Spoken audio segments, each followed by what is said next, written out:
ba't ang tangkad-tangkad mo yan? Ikit ng tiyan mo. Oo.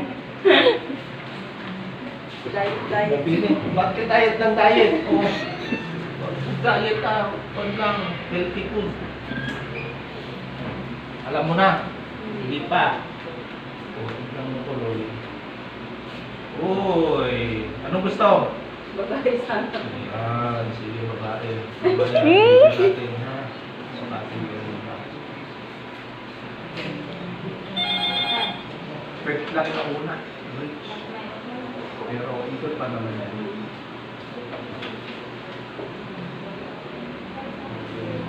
Nandito asawa ka? Nasa subit.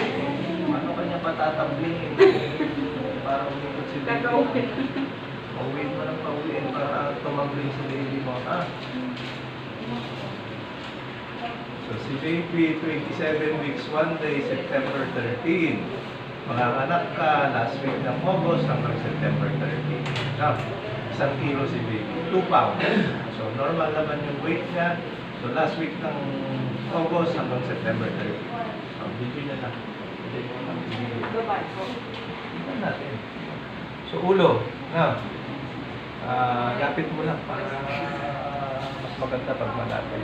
So yung ulo nandito sa taas, kaya brain siyang tawag dyan. Ano? Yan yung brain. So normal naman ang brain ni baby. So ito yung katawan ni baby.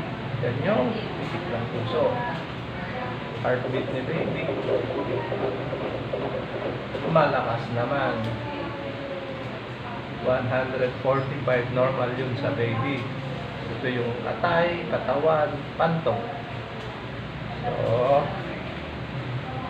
nandito yung puwet ni baby sa baba. Yan. Ito yung puwet niya. Diretso yung paa niya dito sa kanan. Na. So, bridge ang tawag dyan. Yan. Biyak sa gitna. Pek, pek, peng, peng, peng, peng. Biyak sa gitna. So, talagang babae, ha? Walang musa. Yes.